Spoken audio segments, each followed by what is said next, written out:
Hello दोस्तों, आपका स्वागत है हमारे यूट्यूब चैनल में। हम लोग बायोलॉजी पढ़ रहे थे और बायोलॉजी में हम लोगों ने सेल पढ़ना स्टार्ट किया था। ठीक, सेल हम लोग पढ़ते पढ़ते आप सेल को क्या करने वाले हैं, एंड करने वाले हैं। यानी कि एक क्लास और आपको इसके बाद लेंगे जिसमें सेल डिवीजन पढ़ाएंगे और सेल क्या हो जाएगा, खत्म हो जाएगा।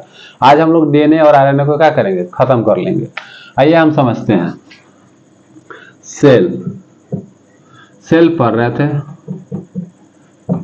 यानी कि कोशिका पढ़ रहे थे और कोशिका में पढ़ते पढ़ते हम लोगों ने केंद्रक की तरफ चले गए थे। यानी कि हम लोग का आज डीएनए और आरएनए खत्म होगा और इसके बाद सेल डिवीजन खत्म हो जाएगा, तो हम लोग का ये सेल चैप्टर क्या हो जाएगा, खत्म हो जाएगा। इसके बाद आपका टिश्यू स्टार्ट होगा, ठीक ना।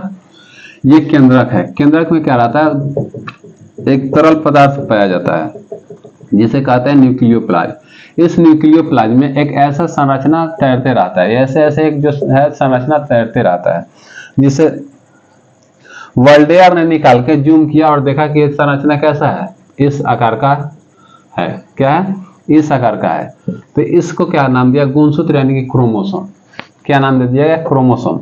लेकिन ये इसके बाद आया कार्लसबर्ग आया और इसको खींचना स्टार्ट किया, खींचा और इसका नाम क्या रख दिया, डीएनए। नाम रख दिया डीएनए। इसके बाद आ गया जोहानसन इसको और खींच दिया, नाम क्या रख दिया, जीन। नाम क्या रख दिया, जीन। नाम क्या रख दिया, इसका जीन रख दिया। देखिए समझिए इसको। हमारा जो केंद्रक होता है ना, इसमें हमारे शरीर का टोटल सूचना का क्या होता है, स्टोर करता है। टोटल सूचना हमारे किसके पास रहता है, केंद्रक के पास रहता है। शरीर के जितने सूचना है वो किसके पास रहेगा, केंद्रक के पास रहेगा। यानी कि हमारे अंदर जो भी सूचना है, यानी कि हाथ पैर ये सब का सूचना कहाँ रहता है, केंद्रक के पास रहता है। क्योंकि ये जो जीन होता है ना, यही हमारे पूरा क्या करता है, सूचना रहता है। अगर किसी भी चीज को अगर एक मान लीजिए कि मेरा 2 हाथ की जगह 3 हाथ बनाना है, तो कहाँ किसको, जीन को हम लोग को बदलना होगा। यानी कि जीन की संख्या को क्या करना होगा, बढ़ाना होगा। क्या करना होगा, बढ़ाना होगा। तो हमारे शरीर में टोटल सूचना को कौन रखता है, ये केंद्रक रहता है। मान लीजिए कि हम आपको पढ़ा रहे हैं क्या चीज, बायोलॉजी अभी पढ़ा रहे हैं। ये बायोलॉजी हमारा केंद्रक में चला जाए, किस में चला जाए, केंद्रक में चला जाए। तो ये केंद्रक में चला जाएगा, तो केंद्रक के साथ साथ कहाँ चला जाएगा, क्रोमोसोम में चला जाएगा। क्रोमोसोम के साथ साथ कहाँ चला जाएगा, डीएनए में चला जाएगा। डीएनए के साथ कहाँ चला जाएगा, जीन में चला जाएगा। और ये हमारे सूचना को क्या करता है, वाह करता है। अब जो बच्चा लेगा ना, तो ये बायोलॉजी का जो सूचना है ना, वो उसके डीएनए में चल जाएगा। तो वो जो होगा ना, तो आपको बायोलॉजी पढ़ना स्टार्ट करता है, क्योंकि उसके डीएनए में क्या चला गया, बायोलॉजी चला गया। तो जो अगर ये बायोलॉजी जो हम पढ़ा रहे हैं, साइंस पढ़ा रहे हैं, अगर ये हमारे केंद्रक में चला जाएगा तो डीएनए में चला जाएगा। जब डीएनए में जाएगा तो जो हमारा संतान जन्म लेगा तो वो आपको बायोलॉजी पढ़ाना स्टार्ट कर देगा। लेकिन ये ऐसा नहीं है, क्योंकि ये जो बायोलॉजी पढ़ा रहे हैं हमारे डीएनए में नहीं है, ये क्या है, हमारा दिमाग में है, ठीक ना। तो ऐसे हम लोग पढ़े थे डीएनए को। डीएनए ये केंद्रक के अंदर हम लोग देखे थे कि एसिड पाया जाता है, न्यूक्लिक एसिड कहते हैं। क्या कहते हैं, केंद्रक के अंदर जो पाया जाता है उसे क्या कहते हैं, न्यूक्लिक एसिड कहते हैं। क्या कहते हैं, न्यूक्लिक एसिड कहते हैं। जो केंद्रक के अंदर एसिड पाया जाता है उसे क्या कहते हैं, न्यूक्लिक एसिड कहते हैं। क्या कहते हैं, न्यूक्लिक एसिड कहते हैं। न्यूक्लिक एसिड कहते हैं। ये न्यूक्लिक एसिड 2 प्रकार के होता है। NH एसिड होगा, NH एसिड होगा। एक होता है राइबोज न्यूक्लिक एसिड होता है, और एक होता है डीऑक्सीराइबोज न्यूक्लिक एसिड होता है। ये न्यूक्लिक एसिड कितने प्रकार के होते हैं, 2 प्रकार के होते हैं। एक होते हैं राइबोज न्यूक्लिक एसिड और एक होता है डीऑक्सीराइबोज न्यूक्लिक एसिड। ठीक, एक आरएनए वाला न्यूक्लिक एसिड होता है और एक क्या होता है, डीएनए वाला न्यूक्लिक एसिड होता है। जो आरएनए का एसिड होता है उसे राइबोज न्यूक्लिक एसिड कहते हैं, और जो डीएनए का एसिड होता है उसे क्या कहते हैं, डीऑक्सीराइबोज न्यूक्लिक एसिड कहते हैं। क्या कहते हैं, डीऑक्सीराइबोज न्यूक्लिक एसिड कहते हैं। हम आप लोग को बताए थे कि डीएनए जो बना होता है क्या चीज का बना होता है, एटी और जीसी का बना होता है। क्या बना होता है, जो डीएनए हमारा होता है वो क्या चीज का बना होता है, एटी और जीसी का बना होता है। डीएनए क्या चीज का बना होता है, एटी और जीसी का बना होता है। एटी में डबल बॉन्ड और जीसी में क्या होता है, ट्रिपल बॉन्ड होता है। यानी कि ए से होता है एडेनिन, टी से होता है थाइमिन, और जी से ग्वानिन, और सी से क्या होता है, साइटोसिन होता है। सी से क्या होता है, साइटोसिन होता है। तो ये डीएनए में पाया जाता है। डीएनए यही 4 पदार्थ से मिलकर क्या होता है, बना होता है। लेकिन अगर हम बताए थे कि हमको आरएनए बनाना है, आरएनए बनाना है तो हमने क्या बताया था कि टी को हटा के क्या कर देंगे, यू को रख देंगे, यानी कि यूरेसिल को रख देंगे तो क्या बन जाएगा मेरा, आरएनए बन जाएगा। क्या बन जाएगा, आरएनए बन जाएगा। यानी कि हम टी को हटा दें और यू को ले आते तो ये क्या बन जाएगा मेरा, आरएनए बन जाएगा। अगर यू क्या है, यूरेसिल है, एडेनिन, यूरेसिल, ग्वानिन और साइटोसिन, ये क्या रहता है, आरएनए के संरचना में पाया जाता है। लेकिन डीएनए के संरचना में एडेनिन, थायमिन, ग्वानिन और साइटोसिन पाया जाता है। तो अब आप देख रहे हैं कि हम ये डीएनए से हम क्या कर सकते हैं, आरएनए बना सकते हैं। क्या कर सकते हैं, डीएनए से आरएनए बना सकते हैं। तो कैसे बना सकते हैं, तो टी को हटा के, यानी कि थायमिन की जगह यूरेसिल को अगर ले देंगे तो किसका संरचना हो जाएगा, आरएनए का संरचना हो जाएगा। तो हम कह सकते हैं कि जो मेरा डीएनए है, हम डीएनए से क्या कर सकते हैं, आरएनए बना सकते हैं। क्या बना सकते हैं, आरएनए बना सकते हैं। डीएनए से क्या बना सकते हैं, आरएनए बना सकते हैं। डीएनए से क्या कर सकते हैं, आरएनए बना सकते हैं। क्यों, क्योंकि टी की जगह हम क्या ले देंगे, यू ले देंगे। यानी कि डीएनए में क्या होता है, एडेनिन, थायमिन, ग्वानिन और साइटोसिन, और डीएनए और आरएनए में क्या होता है, एडेनिन, यूरेसिल और ग्वानिन और साइटोसिन। देखिए हम इस टी की जगह यू लिख देंगे तो क्या मेरा आरएनए बन जाएगा, आरएनए बन जाएगा, आराम से बन जाएगा। तो हम डीएनए से आरएनए बना देते हैं और इस प्रक्रिया को क्या कहते हैं, डीएनए से आरएनए के बनने की प्रक्रिया को कहते हैं ट्रांसक्रिप्शन। क्या कहते हैं, ट्रांसक्रिप्शन।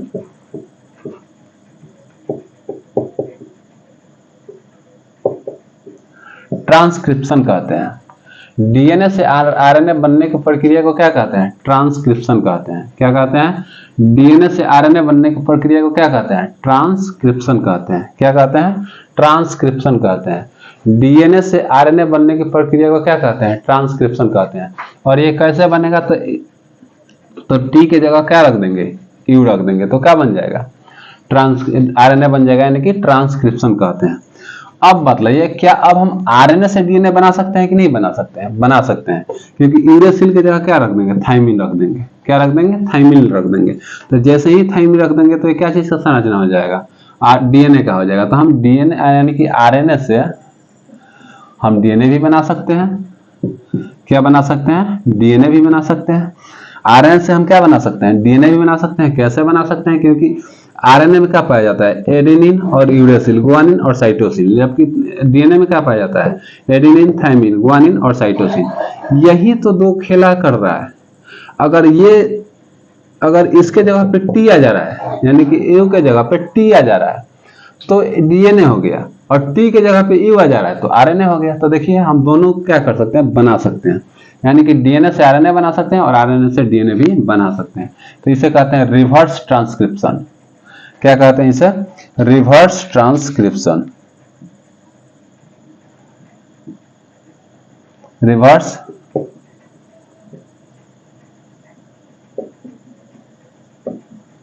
रिवर्स ट्रांसक्रिप्शन इसे कहते हैं। क्या कहते हैं, रिवर्स ट्रांसक्रिप्शन कहते हैं। यानी कि डीएनए से आरएनए बनना क्या कहलाएगा, ट्रांसक्रिप्शन कहलाएगा। लेकिन आरएनए से डीएनए बनना क्या कहलाएगा, रिवर्स ट्रांसक्रिप्शन कहलाएगा। डीएनए से आरएनए बनना क्या कहलाएगा, डीएनए से आरएनए बनना क्या कहलाएगा, ट्रांसक्रिप्शन। डीएनए से आरएनए बनना क्या कहलाएगा, ट्रांसक्रिप्शन कहलाएगा। लेकिन आरएनए से डीएनए बनना क्या कहलाएगा, रिवर्स ट्रांसक्रिप्शन कहलाएगा। क्या कहलाएगा, रिवर्स ट्रांसक्रिप्शन कहलाएगा। ठीक ना। वैसे ही देखिए, क्या हम डीएनए से डीएनए बना सकते हैं, एकदम बना सकते हैं। क्या कर सकते हैं, बना सकते हैं कि नहीं बना सकते हैं, बना सकते हैं। तो हम लोग डीएनए से डीएनए भी बना सकते हैं।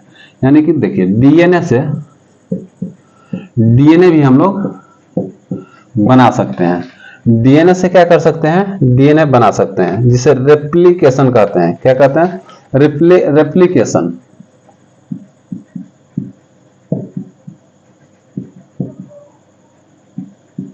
रेप्लिकेशन यानी कि फोटोकॉपी, जिरक्स करना ही क्या कहलाता है, रेप्लिकेशन। यानी कि पहले से हमारे अंदर डीएनए है, पहले से क्या है, हमारे अंदर डीएनए है, और उसी डीएनए को फिर से क्या करना है, डीएनए बना देना है। तो यानी कि एक तरह से कह सकते हैं कि फोटोकॉपी, यानी कि फोटोकॉपी करना ही क्या कहलाता है, रेप्लिकेशन कहलाता है। यानी कि डीएनए से डीएनए बनना क्या कहलाता है, रेप्लिकेशन कहलाता है। फोटोकॉपी यानी कि याद रखिए, फोटोकॉपी यानी कि जीरोक्स करना ही क्या कहलाता है, रेप्लिकेशन कहलाता है। यानी कि डीएनए से डीएनए बनना ही क्या कहलाता है, रेप्लिकेशन कहलाता है। डीएनए से डीएनए तो बन रहा है तो क्या कर रहा है, फोटोकॉपी यानी कि जीरोक्स ही तो कर रहा है, इसे हम लोग क्या कहते हैं, रेप्लिकेशन कहते हैं। क्या कहते हैं, रेप्लिकेशन कहते हैं। तो एक बार देखिए, अगर डीएनए से आरएनए बनेगा तो ट्रांसक्रिप्शन, डीएनए से आरएनए बनेगा ट्रांसक्रिप्शन, आरएनए से डीएनए बनेगा रिवर्स ट्रांसक्रिप्शन, अगर डीएनए से डीएनए बनेगा तो रेप्लिकेशन, डीएनए से डीएनए बनेगा तो रेप्लिकेशन। ठीक, ये हम लोग डीएनए के बारे में पढ़े। अब आइए हम लोग देखते हैं आरएनए। बहुत ज्यादा हम लोग डीएनए को देख लिए, इससे बाहर अब आप लोग को नहीं आएगा डीएनए में। अब हम लोग देखते हैं आरएनए। आरएनए 3 प्रकार के पाया जाता है। जो आरएनए होता है ना, आरएनए, ये 3 प्रकार के होता है आरएनए। एक होता है मैसेंजर आरएनए यानी कि एमआरएनए, एक होता है एमआरएनए, और एक होता है ट्रांसवर्स आरएनए यानी कि टीआरएनए, और एक होता है राइबोसोम आरएनए। आरएनए, ये आरएनए जो होता है ना, ये प्रोटीन निर्माण में क्या करता है, मदद करता है। मूल रूप से प्रोटीन का निर्माण कौन करता है, राइबोसोम। हमारे शरीर में प्रोटीन का निर्माण कौन करता है, राइबोसोम। राइबोसोम करता है। लेकिन इस राइबोसोम को हेल्प कौन करता है, आरएनए। आरएनए क्या करता है, आरएनए करता है। क्या करता है, आरएनए करता है।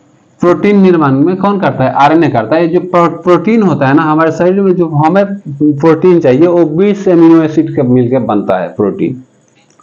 एक प्रोटीन का निर्माण करने के लिए 20 एमिनो एसिड की आवश्यकता होती है। कितने एसिड की, 20 एमिनो एसिड की आवश्यकता होती है, जिसमें 10 तो हमारा शरीर ही बना लेता है और 10 हम लोग कहाँ से लेते हैं, खाना से लेते हैं, न्यूट्रिशन से लेते हैं। जो हम लोग खाना खाते हैं यानी कि जो हम लोग खाते हैं उससे हम लोग क्या करते हैं, 10 एमिनो एसिड क्या करते हैं, लेते हैं।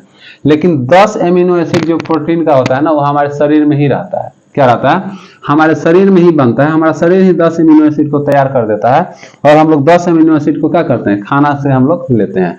जैसे इसलिए हम लोग क्या करते हैं, हेल्दी खाना खाते हैं। क्या खाते हैं, हेल्दी खाना खाते हैं, क्योंकि प्रोटीन ही हमारे शरीर को क्या करता है, बिल्ड करता है। इसीलिए हम लोग इसे कहते हैं बॉडी बिल्डिंग मटेरियल भी हम लोग क्या कहते हैं, प्रोटीन को कहते हैं। आप जैसे जाइएगा ना जिम करने तो क्या कहता है आपको कि आप प्रोटीन लीजिए। क्या कीजिए, प्रोटीन लीजिए, क्योंकि वो जो प्रोटीन ले रहा है ना तो उसमें 10 एमिनो एसिड वाला ही प्रोटीन हम लोग को मिलता है। क्योंकि हमारा शरीर तो 10 ऑटोमेटिक बना देता है, तो 10 जो बना देता है, क्या उसके लिए आवश्यक है कोई चीज खाने के लिए, न्यूट्रिशन खाने के लिए नहीं है, तो इसे क्या कहते हैं, अनावश्यक। तो जो हमारा शरीर प्रोटीन बनाता है उसे कहते हैं अनावश्यक प्रोटीन, और जो प्रोटीन हम लोग खाना से खाते हैं उसे क्या कहते हैं, आवश्यक प्रोटीन। क्या कहते हैं, आवश्यक प्रोटीन। तो ये मिलके क्या बनता है, 20 एमिनो एसिड यानी कि एक प्रोटीन का निर्माण करता है। क्या करता है, एक प्रोटीन का निर्माण होता है। और ये प्रोटीन निर्माण का काम कौन करता है, राइबोसोम करता है। क्या करता है, राइबोसोम करता है। यानी कि प्रोटीन निर्माण का काम कौन करता है, राइबोसोम करता है।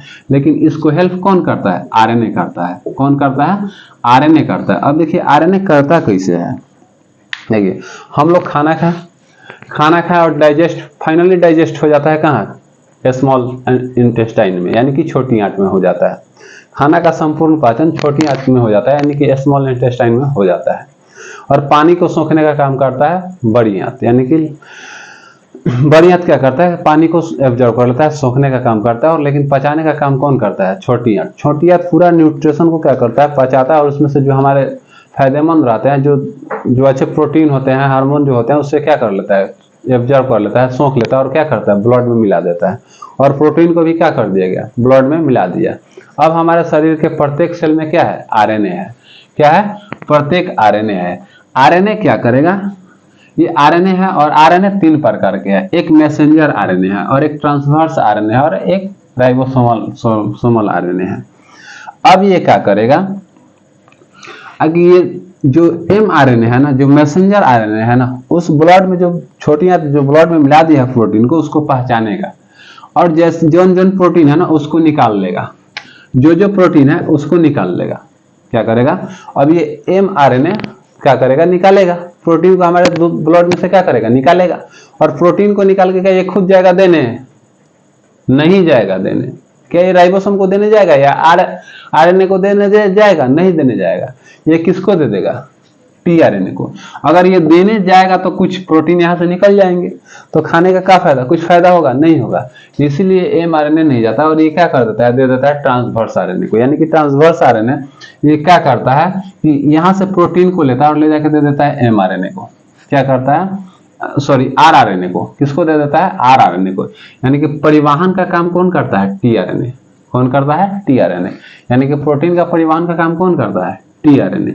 और ये डायरेक्ट जाके दे देता है किसको, राइबोसोमल आरएनए को। और राइबोसोमल आरएनए किसको दे देता है, राइबोसोम को दे देता है। किसको दे देता है, राइबोसोम को दे देता है। और इस प्रकार से आरएनए क्या करता है, हेल्प करता है। क्या चीज के निर्माण में, प्रोटीन के निर्माण में। क्या चीज के निर्माण में हेल्प करता है, प्रोटीन के निर्माण में हेल्प करता है। ठीक, आप लोग को आरएनए और डीएनए समझ में आया होगा। अब हम लोग कल देखेंगे सेल डिवीजन और हमारा सेल चैप्टर खत्म हो जाएगा। उसके बाद हम लोग पढ़ेंगे टिश्यू। ठीक, आज भर के लिए इतना ही, फिर मिलते हैं नेक्स्ट वीडियो में।